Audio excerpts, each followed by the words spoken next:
Port PCIe fissuré, fraisage du PCB, réparation de pad et rebillage de VRAM, une réparation complexe et très longue pour cette RTX 5080, mais qui aura permis de sauver ce GPU dernière génération. Cette carte a subi un gros dommage, certainement pendant le transport, et son PCB est fissuré, ainsi que d'autres dégâts en conséquence de ce choc. La carte a d'abord été envoyée au fabricant qui a bien entendu refusé la prise en charge, et la voici maintenant dans notre atelier.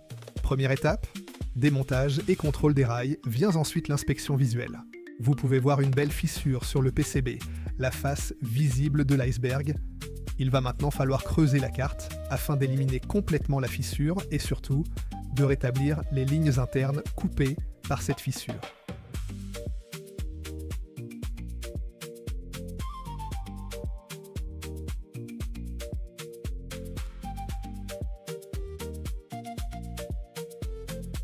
Premier test de consommation non concluant, les rails secondaires sont manquants.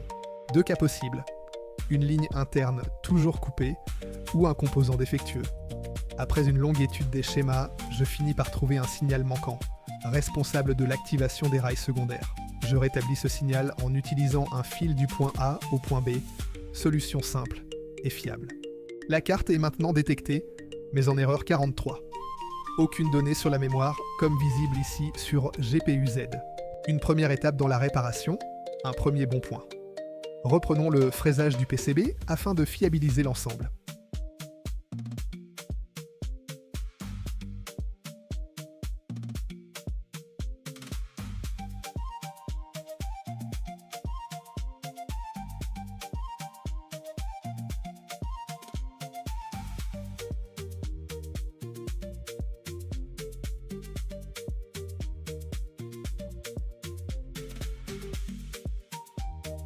Une autre fissure est présente sur le PCB, autour d'un point de fixation. Il va falloir également réparer les pistes et supprimer la fissure.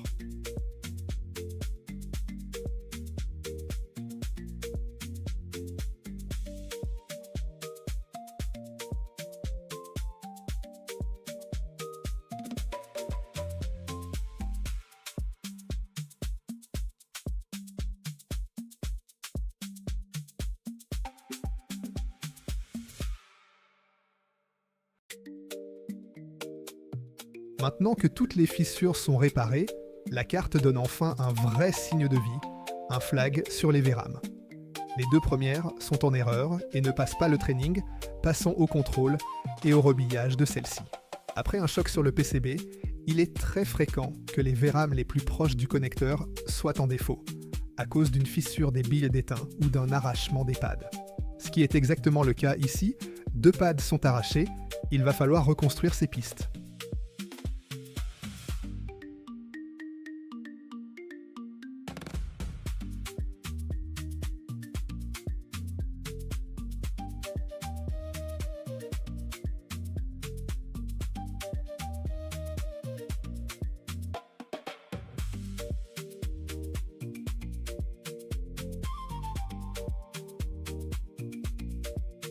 Deux pads côté carte mère, un pad côté puce.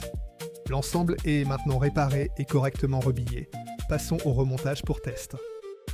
Nouvelle erreur sur les VRAM. Maintenant sur les deux suivantes. Plutôt que de rebiller seulement les deux VRAM suivantes, je vais rebiller l'ensemble des puces afin de supprimer tout doute et tout risque de fissuration future. Cela me permettra également de vérifier l'état des pads sous les VRAM.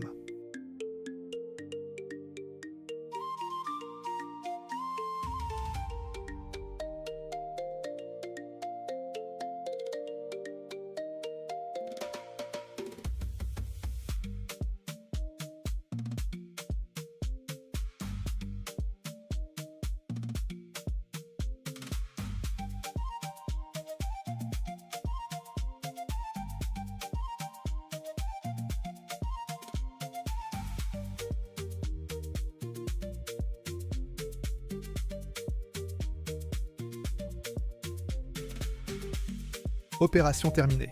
Passons au test. La carte est maintenant correctement détectée, tous les capteurs sont présents, la mémoire est bien reconnue.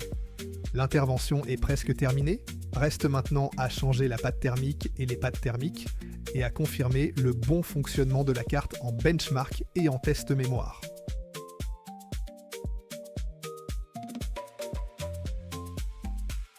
Et voilà qui est fait. Cette 5080 est à nouveau fonctionnelle après 122 Go de vidéo et de nombreuses heures de travail. Le propriétaire va pouvoir récupérer sa carte pleinement fonctionnelle, comme au premier jour.